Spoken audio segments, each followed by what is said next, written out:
Assalamualaikum warahmatullahi wabarakatuh. Mohon izin Pak, kami dari kelompok 3 kelas Transdar 3.17 izin untuk mempresentasikan tentang substansi manajemen transportasi multimoda. Sebelumnya izin memperkenalkan anggota kelompok. Saya sendiri Taruni Nindya Latifah Manal, kemudian rekan saya Leonard Grafi Febrian Damianus Uge, Muhammad Bagus Airlangga Fitrayoga, Muhammad Billy, Muhammad Dimas Aulia Aldama, dan Muhammad Faisal Fazar Dwi Payana. Di dalam manajemen transportasi multimoda ini, kami membahas beberapa pokok bahasan, yaitu keterpaduan transportasi, angkutan multimoda, jaringan transportasi, feeder transportasi, keterpaduan antar moda, modal interaction analysis, dan penyelenggaraan antar moda. Pertama, kami akan membahas tentang keterpaduan transportasi.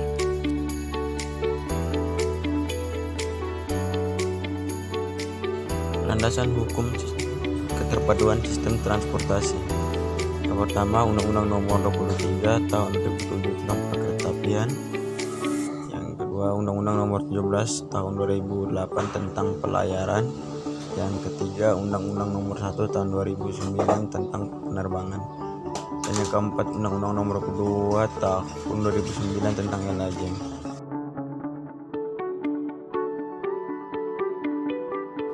Aspek keterpaduan transportasi dibagi menjadi 4 aspek, yaitu kebijakan, integrasi prasarana perpindahan moda, integrasi pelayanan dan operasional yang terdiri dari kualitas pelayanan dan jadwal pelayanan, dan yang terakhir integrasi sistem pembayaran.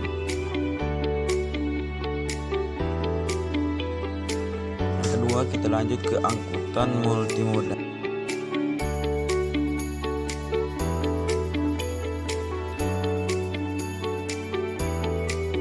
Angkutan multimoda adalah angkutan barang dengan menggunakan paling sedikit 2 moda angkutan yang berbeda atas dasar satu kontrak. Sebagai dokumen angkutan multimoda, dari satu tempat diterimanya barang oleh badan usaha angkutan multimoda ke suatu tempat yang ditentukan untuk penyerahan barang kepada penerima barang angkutan multimoda.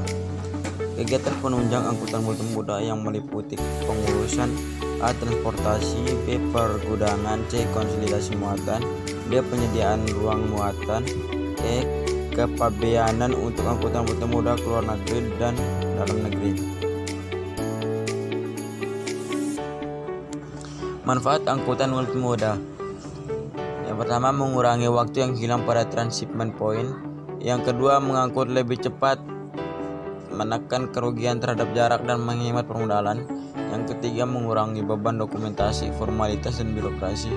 Yang keempat, menghemat biaya karena tarif rata dan biaya asuransi turun. Yang kelima, memerlukan satu agen saja sebagai petanggung jawab. Yang keenam, menurunkan harga barang ekspor. Yang ketujuh, meningkatkan daya saing barang ekspor di pasar global. Tujuan penyelenggaraan transportasi. Yang pertama, mewujudkan pelayanan one stop service pada angkutan penumpang dan barang. 3. Jaringan transportasi. Jalan umum dikelompokkan menurut A. Sistem jaringan yang terdiri atas 1. Sistem jaringan jalan primer antar kota, 2. Sistem jaringan jalan sekunder dalam kota.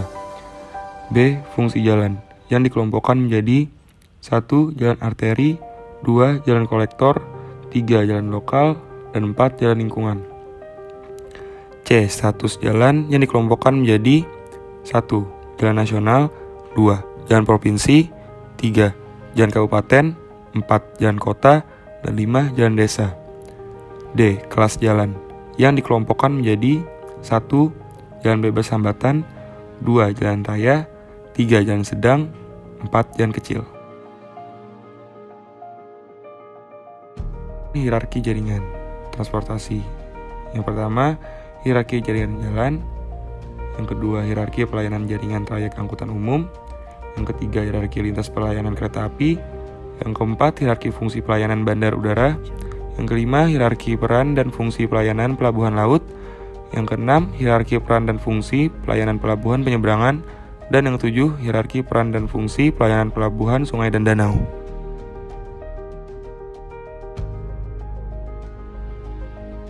keempat, feeder transportasi.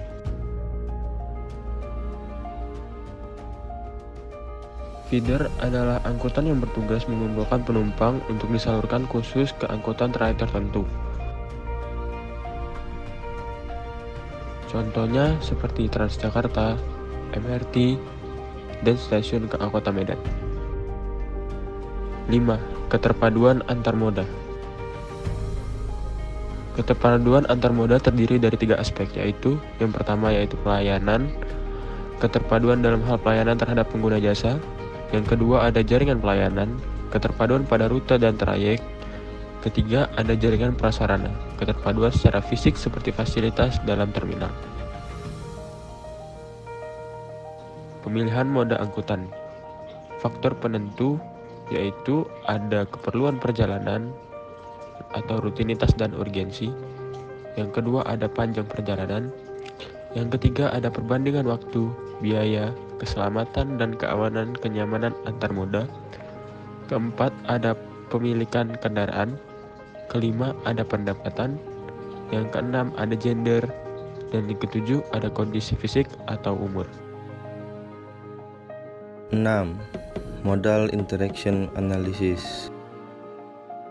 Fungsi Modal Interaction Matrix atau MIM adalah menginventarisir jenis pelayanan di simpul transportasi, mengetahui kondisi fasilitas interaksi antara pelayanan di simpul transportasi, mengetahui harapan pengguna terhadap kemudahan fasilitas interaksi antar pelayanan di simpul transportasi, mengetahui fasilitas interaksi antar pelayanan apa yang belum memenuhi dan harus diperbaiki.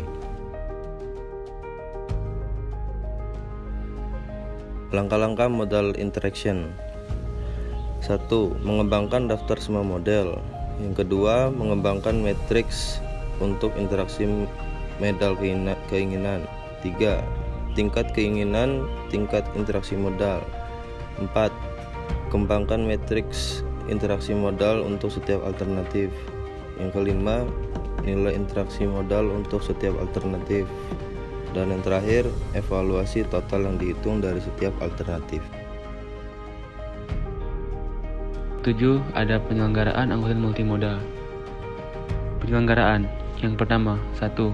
Kegiatan angkutan multimoda meliputi kegiatan yang dimulai sejak diterimanya barang oleh badan usaha angkutan. Yang kedua, pendaftaran BWAM asing. Badan usaha angkutan multimoda asing untuk dapat beroperasi di Indonesia wajib mengajukan permohonan pendaftaran kepada Menteri melalui Sekretaris Jenderal Kementerian Perhubungan disertai dengan dokumen persyaratan. Yang ketiga, pendaftaran BWAM nasional. Badan usaha angkutan multimoda nasional untuk beroperasi di negara anggota ASEAN wajib mendaftarkan usahanya kepada Menteri. Yang keempat, pelaksanaan kegiatan angkutan multimoda asing. Badan usaha angkutan multimoda asing yang telah memperoleh surat persetujuan pendaftaran dapat beroperasi di Indonesia dengan menunjuk agen. Yang kelima, ada dokumen angkutan multimoda. Yang keenam, standar trading condition. Sebagai landasan kepastian hukum dalam menjalankan kegiatan angkutan multimoda bagi badan usaha angkutan multimoda dengan pengguna jasa. Dan yang terakhir, 7. Tata cara pemberian rekomendasi STC.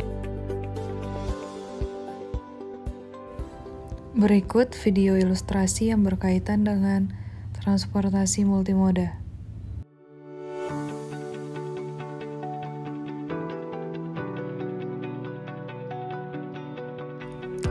Dari ilustrasi ini dapat dilihat bahwa untuk transportasi multimodanya menggunakan 2 kendaraan, yaitu truk dan kereta api.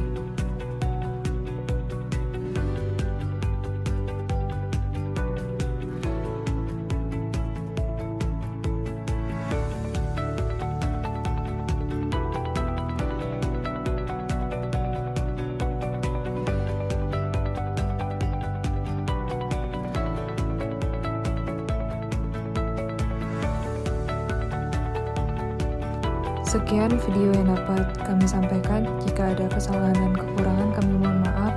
Wassalamualaikum warahmatullahi wabarakatuh. Siap, terima kasih.